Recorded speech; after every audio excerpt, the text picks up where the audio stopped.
The people of Earth are facing a crisis unlike any they've faced before. Bizarre monsters called Others attack the few remaining cities, hell-bent on eating human brains. In this world turned upside down, there's only one way humanity can fight back: psionics. Those with strong psychic abilities form the OSF, the Other Suppression Force, and with their power, they're able to keep the Others at bay and defend their home. Kasane Randall is one of them, scouted by the OSF due to her strong psychokinesis power. She joins the OSF alongside her sister, Naomi, wanting nothing more than to protect her. But shortly after completing her training, she meets another OSF rookie named Yuito, who seems convinced they've met before, and she's haunted by strangely realistic dreams where a woman warns her not to let go of the red strings. What does any of it mean? Don't take your hands off the red strings.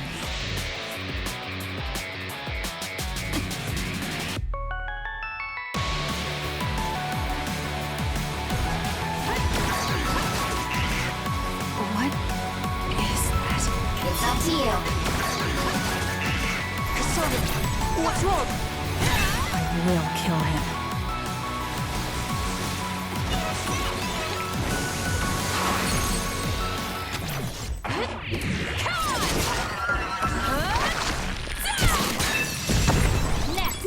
Nice job. Scarlet Nexus is a 2021 action RPG from Bandai Namco. I played it on PS5, but it's also available on PS4, Xbox One, Xbox Series, and PC. In addition to the expected action RPG mechanics like fighting enemies and leveling up, it's also dripping with style, with an aesthetic it describes as brain punk. There's two main characters to choose from, Yuito and Kasane. At the beginning of the game, you pick who you want to play as, and you'll follow the story from their point of view for the entire game. It's the same plot regardless of who you pick, but they each see different parts of it. They do cross paths several times, so there are scenes that are the same in both routes. Yuito and Kasane both have the same psychokinesis power, allowing them to move and throw objects with their mind, but they do play slightly differently in combat since they use different weapons. Yuito uses a sword, and Kasane uses 3 daggers controlled with psychokinesis. A quick side note, I played through Kasane's story first, so most of the footage you see will be from Kasane's route since I recorded more during my first playthrough. Could you not be so nice to me? What? Combat is fantastic. It's fast, but it feels more calculated than button mashy, and has a really fun pace and flow. Kasane's attacks are a bit slower than Yuito's, but have a longer range.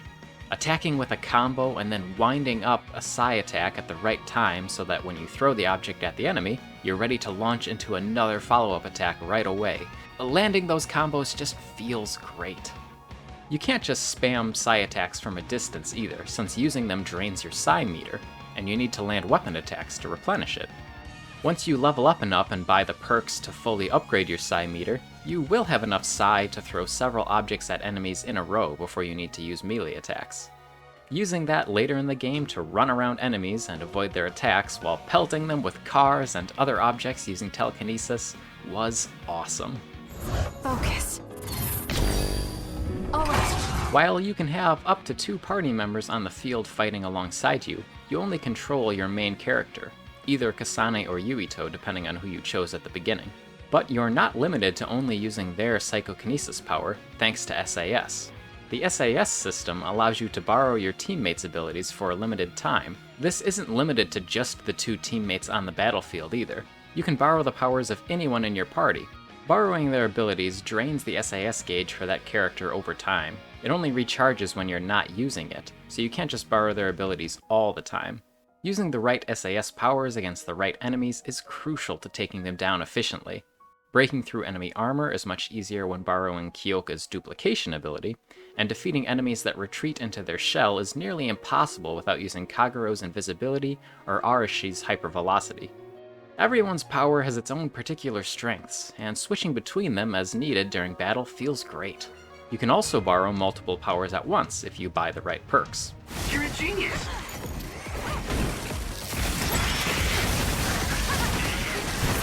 It's done. Looks like I've improved. There's also brain crush moves that instantly defeat an enemy. You have to deplete their crush gauge first by attacking them repeatedly. Once you've done that, a button prompt will appear for you to execute the finisher. These are awesome.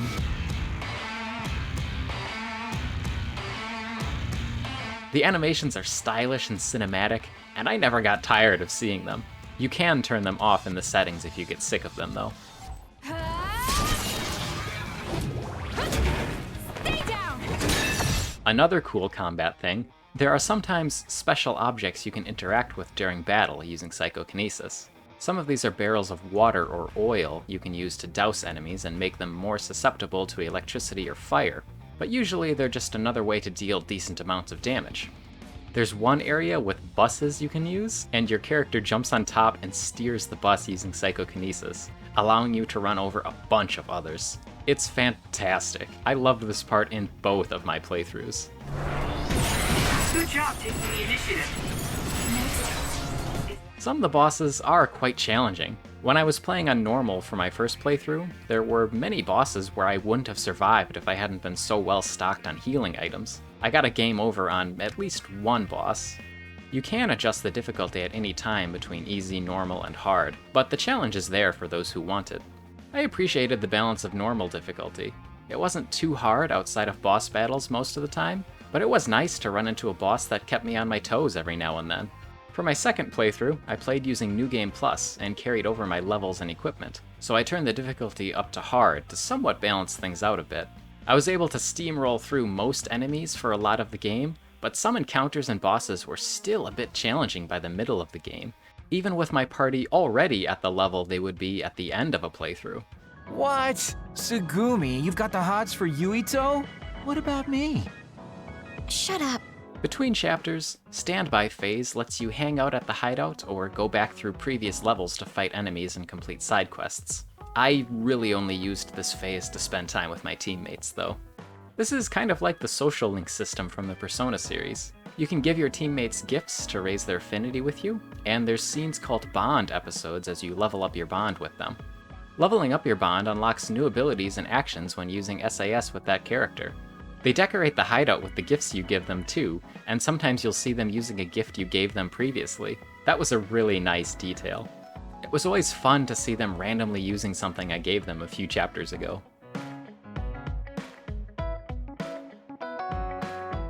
The story in Scarlet Nexus is great. It consistently maintains interest by creating mysteries about the world and characters, answering those questions over time, and then presenting new questions and twists that keep you wanting more. The pacing does fall off a bit here and there, but the gameplay holds up the experience well when that happens. There were some plot points that seemed a little weak, but it's a fun ride nevertheless. I want it to at least seem exciting, and if you don't reply, I'll look stupid. I think you look stupid anyway. A big part of how much you enjoy the story will come down to how you feel about how most of its cutscenes play out. For some key moments, Scarlet Nexus has fully animated cutscenes, but for the majority of the scenes, they're told through a series of still images using the characters' in-game models. They're still fully voice acted, but when the characters speak during these scenes, their portraits appear in a little rectangle, and their mouths just do lip flaps rather than being accurately lip-synced. I found this style of cutscene rather charming myself. They remind me a bit of skits from the Tales series. But your mileage may vary, and if you can't stand this cutscene style, then you're in for a rough time because it's used heavily throughout the game. Your power is pyrokinesis, right? I'm counting on you. Something I didn't hear a lot of hype about before playing this game is its soundtrack, but I'm not sure why that is because the OST is really good. It works very well. I was bopping along to the catchy tracks regularly while playing, but there are also excellent calmer tracks for the more somber and emotional moments. It definitely has its own unique sound, but if I had to draw comparisons, I'd say it reminds me of a mixture of Danganronpa, Digimon Story Cyber Sleuth, and Persona soundtracks, with maybe a little Blue Reflection in there too. Another thing that helped endear Scarlet Nexus to me was its English voice cast. There's tons of overlap with Fire Emblem Three Houses cast. Practically the entire cast of Three Houses seems to be in Scarlet Nexus. I mean, just look at how long this list is. This overlap is probably because the English dub for both games was done by Cup of Tea Productions. It's a great cast. They've done good work here. Do youngsters these days find being buried in giant cats soothing? It was more like a nightmare.